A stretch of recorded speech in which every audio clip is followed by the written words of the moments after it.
Merci Madame la Présidente. Monsieur le Président du Conseil exécutif, Monsieur le Président de l'Agence de l'urbanisme et de l'énergie de la Corse, en avril 2023, l'Assemblée de Corse a approuvé le nouveau plan pluriannuel de l'énergie pour la période 2019-2028. Dans ce plan d'environ 4,5 milliards d'euros, un tiers est destiné à la partie énergie avec le passage au biocarburant. Un tiers est destiné à la rénovation des bâtiments résidentiels et tertiaires et un tiers est destiné au transport et à la mobilité. En ce qui concerne l'aspect rénovation des bâtiments, les administrateurs des collèges et lycées du Fiumaurbe, les enseignants, les parents d'élèves, les élèves et les responsables des établissements nous alertent régulièrement sur la problématique des fortes chaleurs dans les salles de classe qui, année après année, en raison du réchauffement climatique, s'accentue. Ce problème n'est pas spécifique aux établissements du Fiumaurbe. Il touche une grande partie des établissements scolaires de l'île. Il nous semble important de présenter au grand public un état des lieux de la situation, ainsi que le programme d'action mis en œuvre pour régler cette problématique. Nous connaissons l'importance que vous accordez à l'éducation et n'ignorons pas votre volonté de permettre aux élèves, aux enseignants et aux responsables d'établissements de travailler dans les meilleures conditions possibles.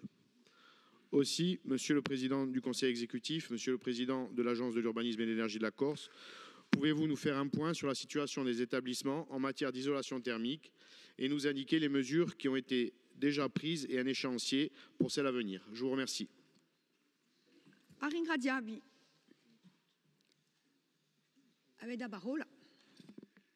Merci, Monsieur le conseiller.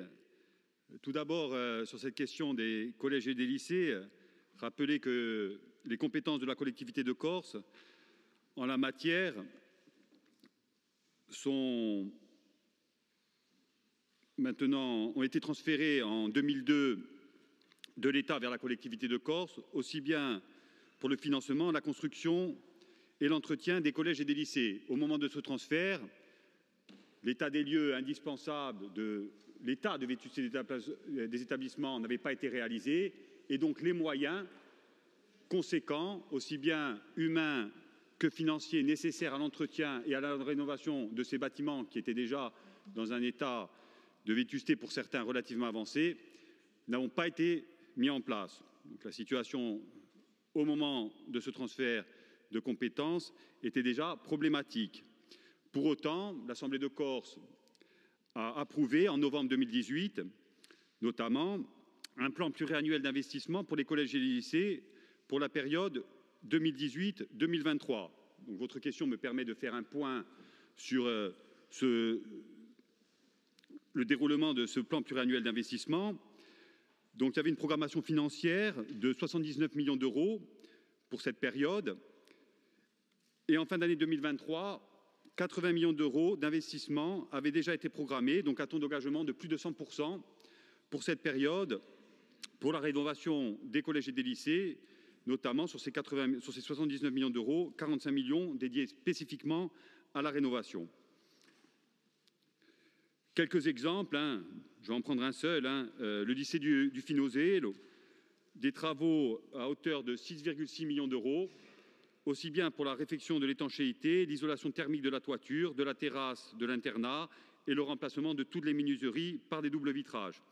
Parmi les travaux en cours qui sont d'ores et déjà programmés, l'Assemblée de Corse s'étant positionnée favorablement sur ces projets, le lycée Gioconte de Casabianca, 4 millions d'euros pour la rénovation énergétique, ou encore le lycée agricole du Rizzanese, 1,7 million d'euros. Dernier exemple, le lycée Fèche, la rénovation complète de la toiture à hauteur d'1 million d'euros. Donc un travail important a été réalisé, vous le voyez. Ça reste insuffisant au regard de l'état du patrimoine et de l'évolution des conditions climatiques, notamment les fortes chaleurs qu'on connaît aujourd'hui, mais ce n'est pas spécifique à cette année, on les retrouve, je dirais, de plus en plus chaque été. Donc il y a une nouvelle période qui s'ouvre devant nous, avec des opportunités nouvelles, notamment en matière de cofinancement, vous l'avez rappelé, suite au vote de la programmation pluriannuelle de l'énergie. Je parlais de cette enveloppe de 200 millions d'euros qui a été négociée avec l'État. Dans ces 200 millions d'euros, il y a 23 millions d'euros qui sont déjà fléchés à la rénovation des collèges et des lycées. Donc ça concerne 30 établissements sur l'ensemble du territoire.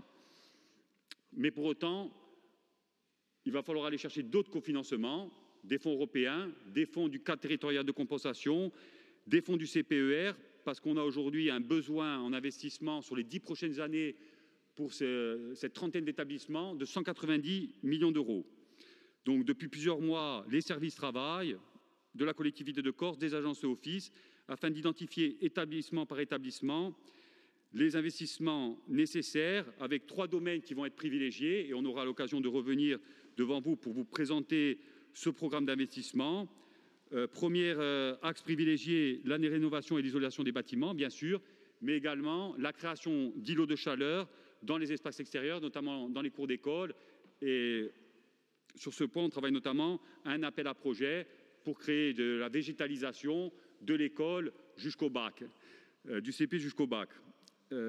Deuxième axe prioritaire, le remplacement progressif des chaudières à gaz, donc passage d'une énergie fossile, comme on l'a fait pour les centrales thermiques, à une énergie renouvelable, notamment par l'introduction de chaudières à biomasse, et on pourra en discuter plus en détail lors de la présentation du rapport relatif à Corse Bois Énergie, à notre stratégie en matière d'économie mixte.